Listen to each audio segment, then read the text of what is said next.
What is the explanation for why death eventually comes? Here it is. This fits the facts, folks. People are as they are and they die like they do for reasons that can be traced back to historical events. Real historical events recorded for us in Genesis chapter 3, where a certain thing happened. What was that thing that happened? Our first parents rebelled against God. They spurned the divine voice. And this is history. And we see what happened. And I find that the answer to two fundamental questions is found in this book. Two questions.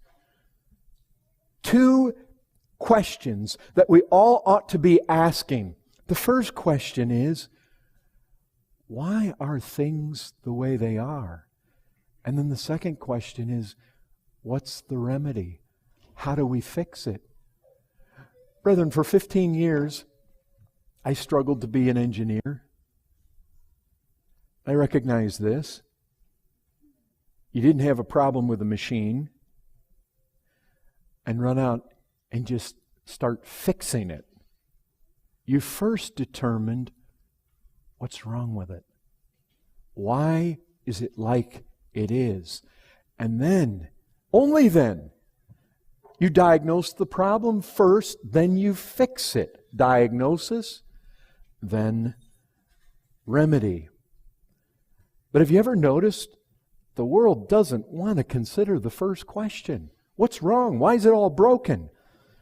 They just want the remedy. Make the pain stop.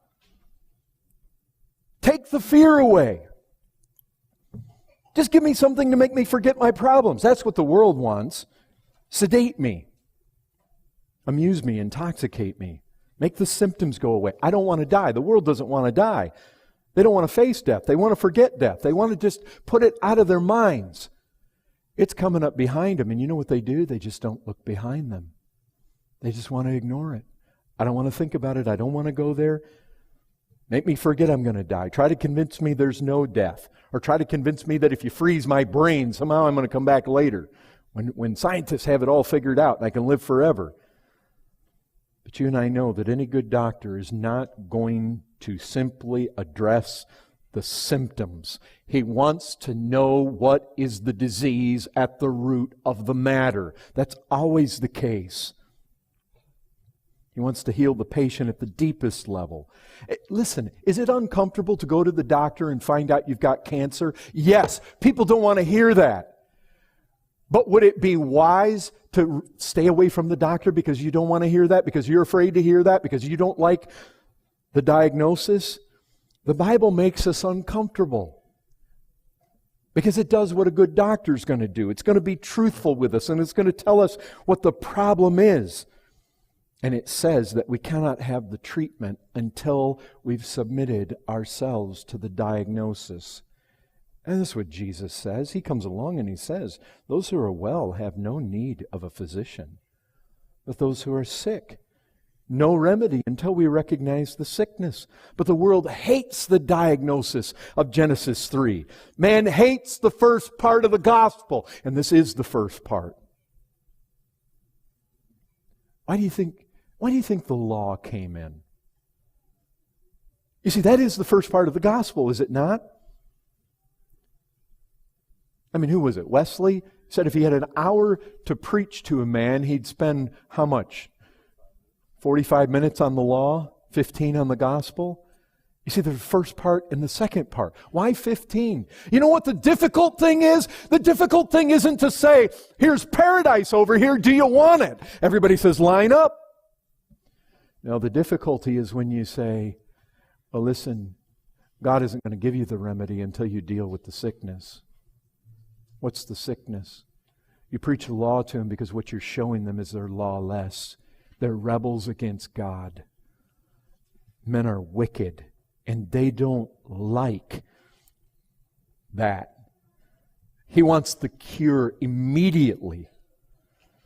You know what they want? They just tell me that when I die, I'm going to go to a better place. I don't need some fairy tale about a naked man and woman in some mythical garden.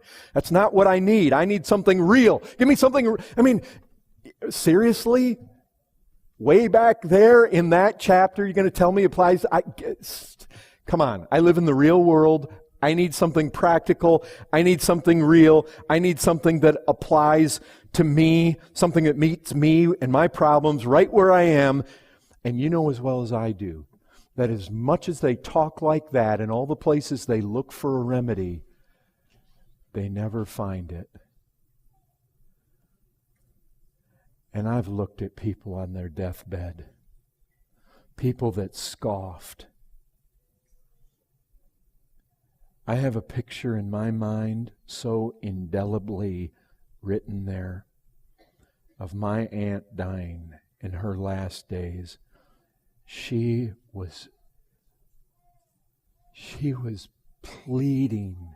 She was calling out like a little girl, "Mama, Mama." She was like 50 years old. She was terrified, absolutely terrified. They don't find.